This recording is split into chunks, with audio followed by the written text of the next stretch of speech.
Asiyam Nisiyaya, my dear family, my friends and my relatives, once again I come to you with hat in hand to speak to you in regards to how we as Musqueam Chief and Council and our community have come together.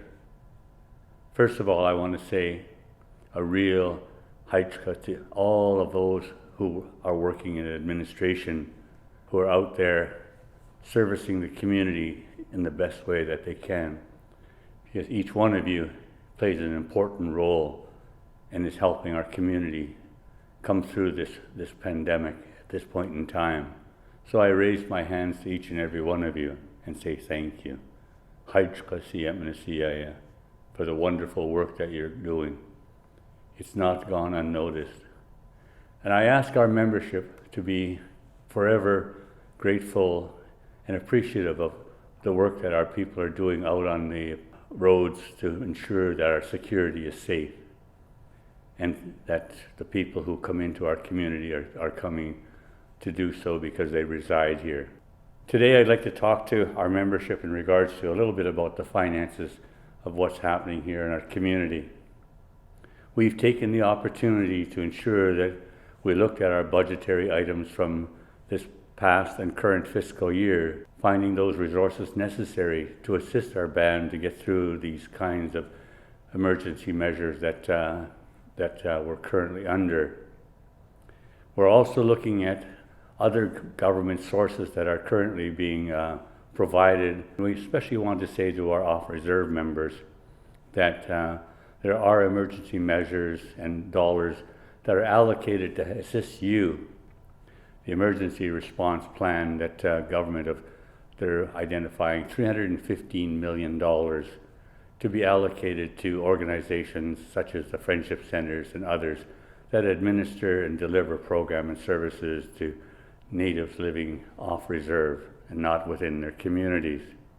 There's also a $15 million allocation as well going to the Friendship Centers to deal with and address needs for First Nation individuals and families, as well as you can access, as every citizen of Canada is able to do, those resources that government is providing to deal with the pandemic that's currently upon us.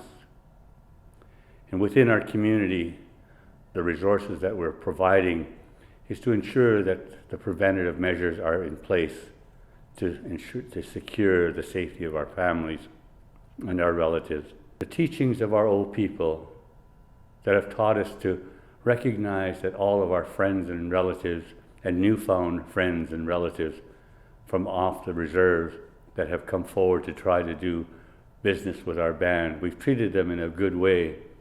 And our old people said, as if we treat people equally, that we will reap the rewards.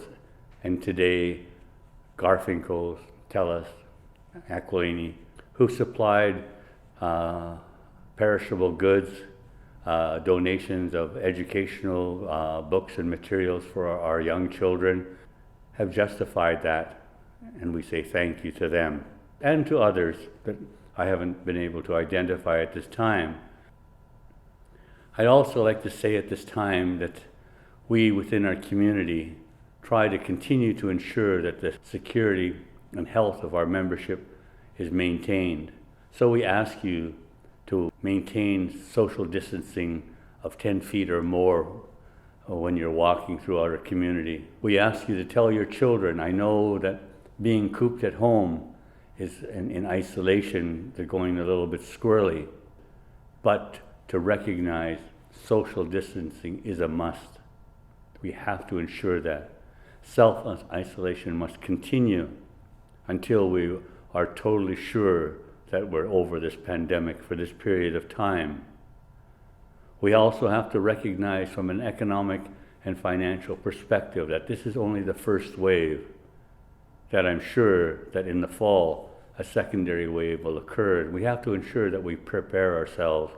So Council has developed a new bylaw that hopefully can address that so that we're prepared for not only today but in the future to deal with pandemics such as this and other ones that may arise in the future. So with that, I just want to say once again, I raise my hands to all of our members who are complying and doing a wonderful job in regards to self-isolation and ensuring the safety of our elders, of our children, and our community.